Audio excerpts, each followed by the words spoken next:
ইফতার পর্ব 4-এ আজকে থাকবে দারুণ মজার একটা পাকোড়া রেসিপি, আর সেটি হলো আলুর পাকোড়া।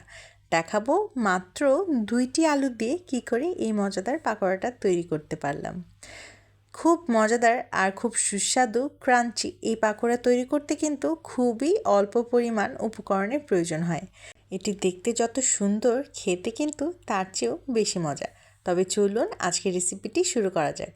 প্রথমেই আমি এখানে 2টি আলু গ্রেট করে নিয়েছিলাম এবং খুব ভালোভাবে ধুয়ে পানি ঝরিয়ে নিয়েছিলাম। এ পর্যায়ে একটি বাটিতে আলুগুলো নিয়ে আমি এখানে দিয়ে দিচ্ছি পেঁয়াজ কুচি।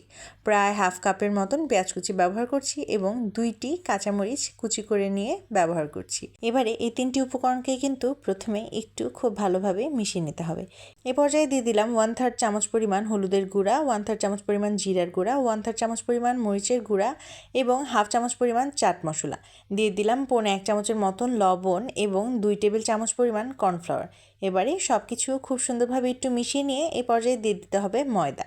আমি 3 টেবিল চামচ পরিমাণ ময়দা ব্যবহার করছি। ময়দাটাকে খুব সুন্দরভাবে মিশিয়ে নেওয়ার পরে এ পর্যায়ে আমার মনে হয়েছিল আরেকটু ময়দার প্রয়োজন, তাই আমি আরেকটু দিয়ে দিয়েছিলাম। মোট 1/3 কাপের মতন আমি ময়দা ব্যবহার করেছি। এভাবে খুব সুন্দরভাবে কিন্তু পাকোড়ার মিশ্রণটা তৈরি হয়ে গিয়েছে। এভাবে হাতে চেপে চেপে পাকোড়ার শেপ দিয়ে তেলে ভেজে নিলেই কিন্তু তৈরি হয়ে যাবে দারুণ মজার এই পাকোড়াগুলো ভেজে নেওয়ার জন্য আমি আগেই কড়াইয়ে তেল গরম করতে দিয়ে দিয়েছিলাম। এবারে এক একে করে কিন্তু আমি সবকটি পাকোড়া ভেজে নেব। বানানো কিন্তু খুবই সহজ, কিন্তু খেতে কিন্তু অসাধারণ ছিল। এক পাশ হয়ে গেলে এভাবে উল্টে পাল্টে দিতে হবে। কিছুক্ষণ এভাবে উল্টে পাল্টে নিলেই কিন্তু দারুণ মজার এই পাকোড়াটা তৈরি হয়ে যাবে। দেখলেন তো কত কম উপকরণ দিয়ে এই মজাদার পাকোড়াটা তৈরি করে নেওয়া যাচ্ছে। এইভাবে কিছুক্ষণ কিন্তু ভেজে নিলেই দেখবেন একটা গোল্ডেন ব্রাউন কালার চলে আসবে। তখন কিন্তু পাকোড়াগুলো উঠিয়ে নিতে হবে।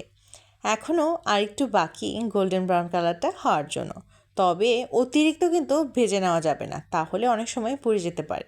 এ পর্যায়ে কিন্তু আমার পাকোড়াগুলো তৈরি হয়ে গিয়েছে এবং একে একে করে আমি সবকটি পাকোড়া তুলে প্লেটে সার্ভ করে দিচ্ছি। এই পাকোড়াগুলো তুলে নিয়ে আমি কিন্তু পরবর্তী ব্যাচ দিয়ে দিচ্ছি। এবারে ভাবলাম চামচের সাহায্যে 2টা দেওয়া যাক।